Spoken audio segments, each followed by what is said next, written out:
భారతదేశంలో మహాకుంభమేళా తర్వాత అత్యధిక సంఖ్యలో భక్తులు హాజరయ్యే జాతర మన సమ్మక్క సారలమ్మ జాతర.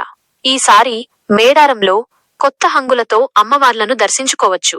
ఆదివాసులు ఘనంగా జరిపే ఈ జాతర ఈ జనవరి 28, 29, 30, 31 తేదీలలో జరగబోతోంది. దీనికి సంబంధించిన వివరాలు గమనిస్తే 28వ తేదీ సాయంత్రం 6 గంటలకు కన్నెపల్లి నుండి సారలమ్మ అమ్మవారు, గోవిందరాజు, పగిడిద్దరాజు గద్దెలకు చేరుకోవడంతో జాతర మొదలవుతుంది.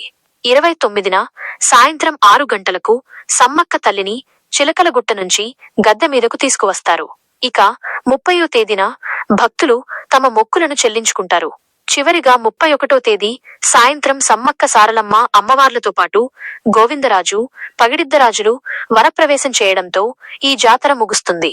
కాబట్టి ఈసారి మీరు ఎవరితో కలిసి జాతరకు వెళ్లాలనుకుంటున్నారో వారికి ఈ సమాచారాన్ని షేర్ చేయండి.